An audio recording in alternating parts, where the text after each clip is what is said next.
అందరికీ జై భీమ్. నేను పొద్దుగల చైతన్య. ఏదైతే కొన్నూరు మండలం కస్కూరు గ్రామంలో దారి విషయమై గత కొంతకాలం నుంచి జరుగుతున్న వివాదాలు సోషల్ మీడియా ద్వారా అందరూ తెలుసుకున్న క్రమం మనం తెలియజేస్తా ఉన్నాం. అయితే ఈరోజు సోమవారం కొన్నూరు మండల తహసీల్దార్ గారికి గ్రీవెన్స్ పిటిషన్ ఇవ్వడానికి ఈరోజు కొన్నూరు మండల తహసీల్దార్ గారు ఆఫీస్కి వస్తే తహసీల్దార్ గారు ఈరోజు కలెక్టరేట్లో గ్రీవెన్స్లో ఉన్నారని తెలిసి సంబంధిత డిప్యూటీ తహసీల్దార్ వారికి వినతి పత్రాన్ని అందజేయడానికి వెళ్తే సంబంధిత డిప్యూటీ తహసీల్దార్ గారు ఎటువంటి విచారంలో కాకుండా సర్వేయర్ గారు మాకు చెరువు పోరంపోకని చెప్పారు, మీరు దారులు ఆపడానికి లేదని నిక్కచ్చిగా వాళ్ళకు సపోర్ట్గా పలుకుతూ మమ్మల్ని బెదిరిస్తున్న క్రమాన్ని చూస్తా ఉన్నాం. ఈ సందర్భంగా గౌరవ విద్యాశాఖ మంత్రి గౌరవ ముఖ్యమంత్రి గారు తనయుడు నారా లోకేష్ గారికి మేము ఒకటే విజ్ఞప్తి చేస్తా ఉన్నాం. ఏదైతే సంబంధిత పాఠశాల 1941 సంవత్సరం వీరయ్య చౌదరి గారు అలాగే చిట్నేని వెంకట గారి హయాంలో అక్కడ 2 ప్రాథమిక పాఠశాల కన్స్ట్రక్షన్ చేస్తే ఆ పాఠశాల పునాదులు ఇంకా నిర్మాణం అయి ఉన్నప్పటికీ ఇక్కడున్న సంబంధిత తహసీల్దార్ గారు అది వాళ్ళ బాట మీరు ఆపడానికి లేదని ఖచ్చితంగా చెప్తా ఉన్నారు.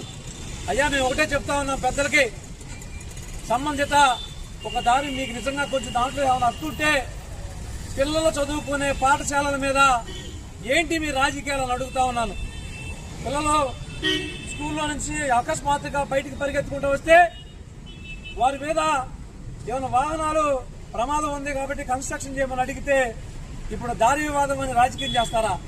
కాబట్టి గౌరవ మంత్రివర్యులకి మేము తక్షణమే దీంట్లో మీరు ఇదే జిల్లాలో ఉన్నారు, మీరు తక్షణమే ఈ వివాదంలో మీరు ఇన్వాల్వ్ అయ్యి సంబంధిత పాఠశాల అభివృద్ధి నిమిత్తం మీరు అక్కడ సమస్యను పరిష్కారం చేసి ఆ సంబంధిత పాఠశాలలో చదువుతున్నటువంటి దళిత అలాగే సామాజిక వెనుకబడిన వర్గాల అభ్యున్నతి కోసం వారి పాఠశాల కాంపౌండ్ వాళ్ళు నిర్మాణం చేసే విధంగా చర్యలు తీసుకోవాలని, అలాగే ఏకపక్షంగా ఏదైతే వ్యవహరిస్తున్నటువంటి అధికారులపై తక్షణమే చర్య తీసుకోవాలని ఇక్కడి నుంచి ఈ గ్రామంలో ప్రతిరోజు ఈ గ్రామ పర్యవేక్షణ కమిటీ ఆధ్వర్యంలో ఈ యొక్క రహదారి ఉంటుంది.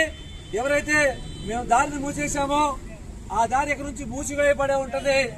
ఎవరైనా బలవంతంగా మాకు హక్కు ఉందని ఎవరైనా తక్షణ ఆ దారి వైపు వచ్చి మాతో వివాదాలు పడితే ఇక్కడ లా అండ్ ఆర్డర్ ప్రాబ్లం ఉంది కాబట్టి సంబంధిత పోలీసు వారు తక్షణ ఇన్వాల్వ్ అయ్యి ఇక్కడ లా అండ్ ఆర్డర్ పరిస్థితి మీద చక్కదిద్ది ఈ గ్రామంలో అనేక దారులు ఉన్నప్పటికీ ఈ యొక్క పిల్లలు చదువుకునే బడి బాటని వాళ్ళ బాటగా చేసుకోవాలని ఉద్దేశం చూస్తున్న వారిపై ఇక తక్షణమే చర్యలు తీసుకొని మాకు తాగు న్యాయం చేయాలని విజ్ఞప్తి చేస్తూ అందరికీ న్యాయం జరిగేంతవరకు ఖచ్చితంగా మేము అండగా ఉంటామని తెలియజేసి సెలవు తీసుకుంటా ఉన్నా. జై భీమ్.